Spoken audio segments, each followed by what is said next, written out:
Hey everybody, so today I'm here to do a Q&A. I said I'd be bringing you one in May, and I said that I was going to bring Mark. So here he is. We're going to answer questions.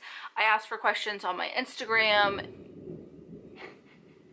It's thunderstorming, and it's 4 o'clock, and we're supposed to go on a date in like an hour. So we're a little like just going with the flow here and just trying to crank this one out. So like I said, I had questions on Instagram, and there was somewhere else, I can't even remember. Oh, YouTube. Yeah, I posted my community tab for questions from you guys. So I'm just gonna go ahead and get started. There was like a couple repeat questions that I'll link our husband tag down below that covers like a lot of the basics about us, but someone did ask how long we've been together, and we have been together for 7 years in August. And one of the first questions that I got for this video was, how does Mark feel about you being on YouTube? Perfectly fine. Yeah. I remember, she started doing these videos to help mothers, and I think it's obviously stayed that same way. She stayed true to what she believed in, and she enjoys doing it, so why wouldn't she keep doing it? Why wouldn't I be okay with it?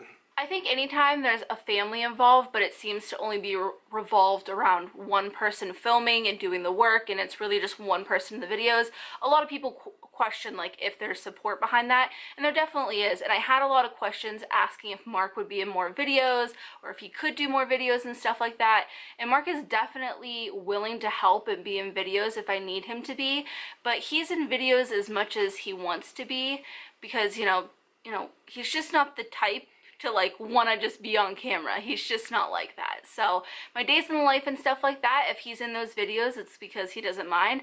And there might be times where he says, I remember there was specifically at least one day in the life where he was like, I'd rather not be.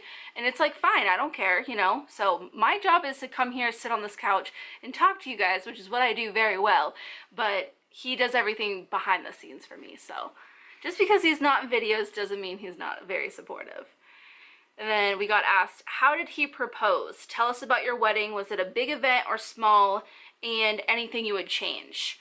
He proposed one random day after I got off work at Dunkin' Donuts. I was not expecting it. He left this note for me to get ready and to change and everything, because at Dunkin' I just got so gross all the time. And I went and got ready, and then I walked out into the living room, and he had a song playing, and there was a bunch of other little details, but I don't think we've ever told anybody exactly how you proposed, and I kind of like it that way. It's just like a very special moment to me, so I've kept it private because, I don't know, I just really like having that to myself. But it was very, very romantic, and I was very caught off guard. Like, I felt like we were gonna get engaged, but never would I have expected it to happen when it did. And then about our wedding, it was small, but that's just because we don't have a lot of friends. It was mostly just family, or like family friends and stuff. Basically all our friends were in our wedding party, basically. And then we just kind of would have probably wanted it that way either way, but I think we have both said before, if there's one thing that we could have changed, we would have just gone and eloped. Yeah. We were together for 4 years by the time we got married, and we were engaged for 2 of those years. And I just wish that, like, we had this idea of going off to Colorado, eloping in the mountains, getting like a bomb-ass suit and dress and a photographer, and that was it. And we should have done that. That's what we should have done. I mean, it was nice having Sophie part of our day because she was there, but at the same time, I think we both would elope if we could do it differently. And then a question for you, what is one of your hobbies? Are you a homebody or are you social? And are you an early bird or a night owl? So what's one of your hobbies to start? I guess the only real hobby I have is playing video games. Yes. I think when we got together, he was also into like working on cars and stuff like that, but that has slowly tapered off over the years. I don't even work on my own stuff anymore. Yeah. Just time does not allow for that, really, and sometimes his wife. But yeah, video games I would say is probably your #1 hobby. And are you a homebody or are you social, Mark? Home. Yeah. Just home, not even I've never went out, even when even before we had kids, I wasn't the type to go out and do anything. I'd rather just sit at home and relax. Yeah. He will get together with his friends like every once in a while, but I think we would both rather be home than out 9 times out of 10. And then, are you an early bird or a night owl? Neither. What do you call falling asleep at 3 o'clock in the afternoon? Because that's whatever he is. But it's because he works hard. Mm-hmm. Yeah, that's what it is. Okay, so what is one of your favorite things to do with the girls? We have a 3.5-year-old daughter, Sophie, and a 2-year-old daughter, Remy, if you did not know. This is hard. Like, I was trying to think of what my personal favorite thing to do with them, and it's just really hard. It sounds kind of corny and cliche and cheesy, but just anything that's gonna make them laugh. Like, them having fun makes anything fun for me. So I'm down for, like, whatever. I don't know how you feel, though. They seem to really like those bike rides you've been taking them on, but that's only fairly recent. Yeah. He's always, I don't know, he's just been very, like, hands-on with them and hands-on playing. Like, even when they were super young and at the playground stuff, like, he's the one to, like, run around, climbing stuff with them and all that stuff. I'm just like, whoa, Mom's gonna stand back here and I'll observe. Like, but he's always been, like, such a fun dad, I feel like. So for him to pick one thing would be so hard. Yeah, I really don't know what the one thing would be. You know, obviously just playing with them in general, but yeah. I mean, that's just kind of a broad thing, but there's not really one specific thing that we do. Yeah. Every time. It's just, I mean, we try and mix it up as much as we can. Right, exactly. I wouldn't, you know, we were outside playing with the pools the other day, but that was like a one-time thing. Yeah. I just feel like just being with them, yeah, and just trying to have fun with them and stuff like that. Just, I think as they get older, we'll have more specific things that we do together. But right now, it's hard. They're still kind of babies. They're still kind of entertained by anything, really. I don't know how to transition from like a fun topic to such a heavy one. But there was a lot of people asking how you were feeling after the miscarriage. Did you want to answer that? That was a nice transition. I know. Well, I don't know how else to do that. Just gonna lay it out there. Save that for later. What do you want to do? Put it at the end so we can really leave on like a good note? Just get it out now. How you doing? Fine, I guess. Fine, I guess. I'd say the hardest thing this time has been just how long it's been. Like, it's still not even over. Yeah. You know, you have another blood draw tomorrow, and you know, next week you have to, like, you could still possibly have a DNC still. Like, yeah, it's ridiculous how long it's kind of gone on, and that's what's been the hardest. And like, I don't see how you're supposed to truly heal from something when you still have to deal with it every day. Yeah. Like, I agree. So, you know, I think it's been just seeing, you know, how much of a toll it's put on you, and that's been the hardest part. And I don't know. I just wish for everything to kind of be over. Yeah. It's never going to be over, but right.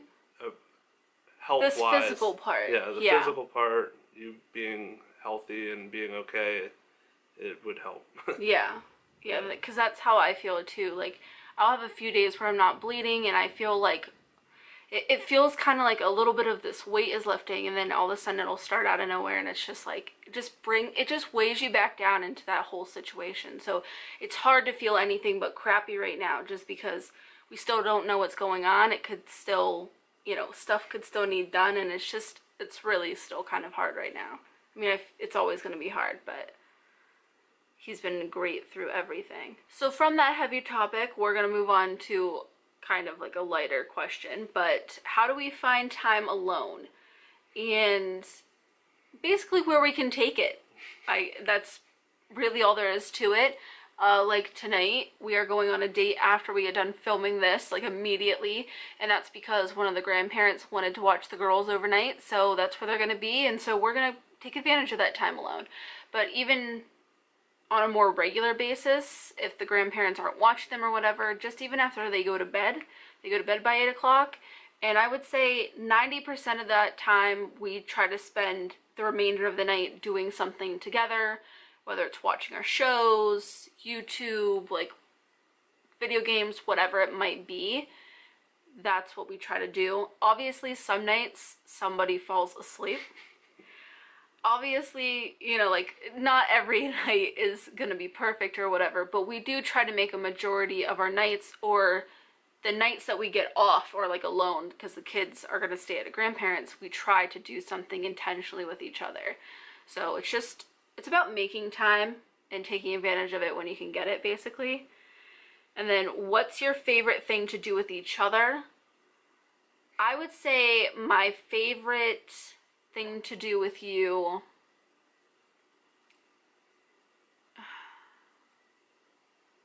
It's not proper. no, because I don't know. There's so many different things. I don't know. This is again gonna sound just really cheesy, but I just like to laugh with you. So whether like we're watching YouTube, don't you even, don't you dare, you can leave. That was cheesy. I know it's cheesy, but like, you know, I can have just as good as time with him if we're at a concert having fun and doing stuff, or if we're watching stupid YouTube videos, or we're on Reddit laughing. Like, no matter what it is, just as long as him and I are having a good time, I really don't care what it is. So what's your favorite thing to do with me? Is it prop hunt? Yeah. It's prop hunt. We play prop hunt basically every single night for the most part, and that's just a game that's on Call of Duty where you hide as inanimate objects and the other team has to try and find you and shoot you and stuff. And it's like, I don't know, when we first started playing, I was like, this is kind of stupid, but it's actually kind of a perfect game for us, because when we play video games, I feel like pressure to be good in front of him, because Mark is so naturally good at video games that I want to impress him. And so when we're like competitive, it doesn't work for me. I don't like those kind of games. But if we can be on the same team, which is what we are on Prop Hunt, it's awesome. And that game is just kind of, we can both take it seriously, but like it's so kind of lighthearted and fun that it has to be a good time. So I mean, I agree, like Prop Hunt is one of my more favorite things to do with you. Really any video game, as long as we're having fun. Yeah. What is the best way Mark supports you? And that one's complicated. Like, I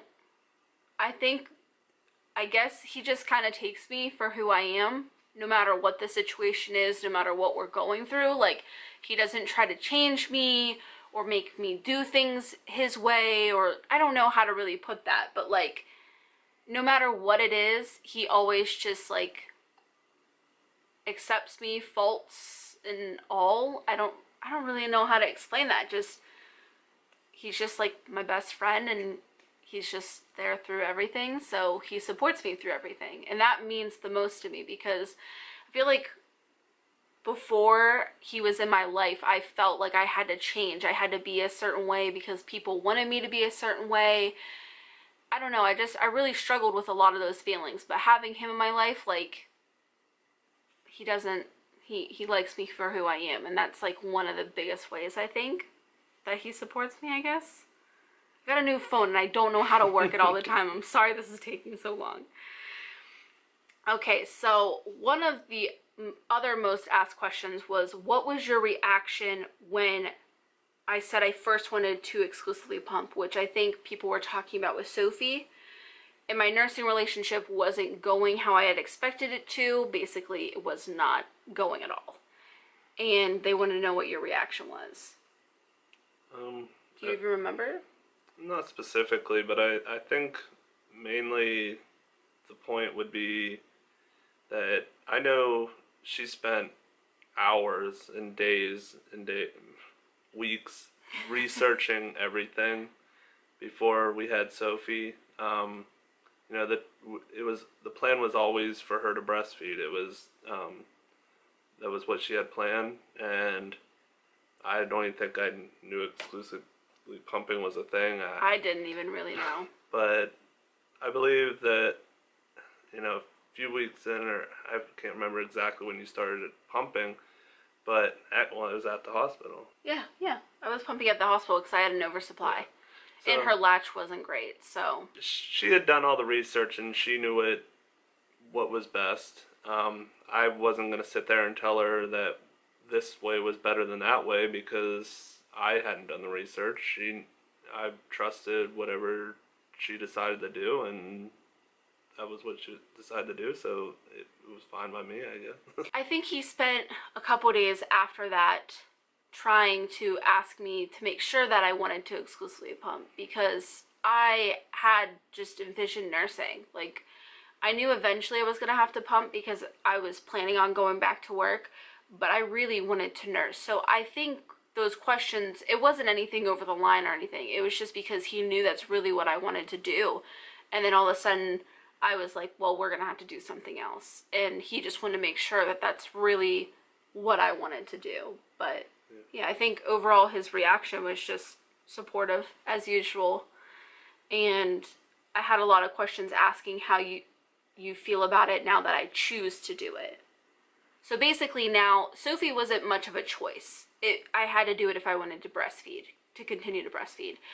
But with Remy, I chose to stop nursing and to start exclusively pumping. And that's what I want to do with the rest of the children that we will ever have too. So there's a lot of people who have questions on how you feel with me choosing to do it.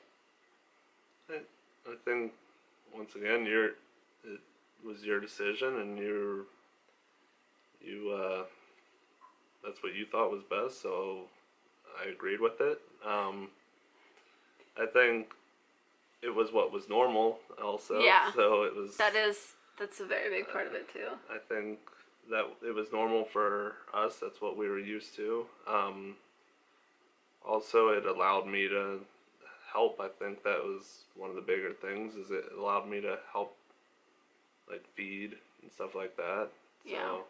I could not imagine going what we went through with Remy and all her feeding troubles and it having to be me every single time. It was so emotionally exhausting on the both of us. I could have not done it if he wouldn't have been able to help me with that.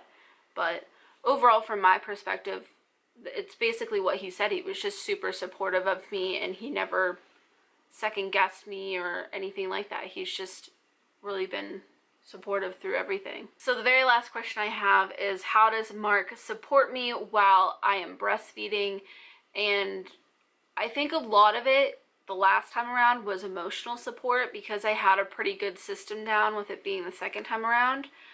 So it's not like he did a ton of like washing bottles and pump parts and stuff like that. I mean, he would. There was times I was sick and you definitely did help me out, which was obviously amazing. But this time around, it was just so much harder emotionally. I went through so many more complications and stuff that there was quite a few times that I had to like lean on him, and the whole reason I didn't just wean the next day was because he told me, just wait it out, see how you feel when you feel better, not right now. So a lot of it, as per usual with Mark and me, he supports me a lot emotionally, and that just, it makes everything easier. I don't know, when you have a supportive significant other in your life, like, it just makes everything easier. You know that you have somebody to turn to and somebody to lean on and somebody who gets it and somebody who wants to see you do good in those things that you're passionate about. So whether it's YouTube or breastfeeding or, I mean, anything in between. Well, there was one person, I didn't write it down, but somebody asked how you felt about me wanting to do those classes, if you had any apprehension towards that. I don't think so. I mean, it was another notch in your belt, so to say. It's not like it was that expensive. I believe you paid with the money that you worked for. So yeah. I mean, all our money is both our money, but yeah. I mean, it was something that you had put extra effort into to be able to afford. The camera shut off, and now I can't even remember what I was saying. Schooling. Oh, help me supporting you even more than I already support you. But it's true. Support. Yeah, supporting my support. But it is true, you know, like, it just, I don't know what I was talking about with the schooling, though. Oh, I did it all when they went to sleep because he was tired and he really couldn't stay up late or anything. And I was having, like, sleeping issues, so I was up until 2 a.m. anyways, so why not just do something with all that time? So I picked a course and I got a certification in something. You're passionate about helping other mothers, and that was just something that was going to help you be able to do that more or better, so right. Why wouldn't I be okay with that? Because you're an amazing man. Oh, thanks. An avocado, thanks. Yeah, so that was all the questions. Like I said, we had some like repeat questions and stuff like that, but if you're interested in like how we met and all that good stuff, the husband tag is long and it covers all that too, but we have a date to get to, so we're gonna get off here, we're gonna go to our date. I hope you guys enjoyed seeing Mark, and thank you for all your questions and everything like that. I like that you guys want to get to know him, and I like him being on my channel. I like this, is what I'm saying. I like this. I do. But yeah. But yeah, I hope you guys enjoyed the video, and as always, thanks for watching.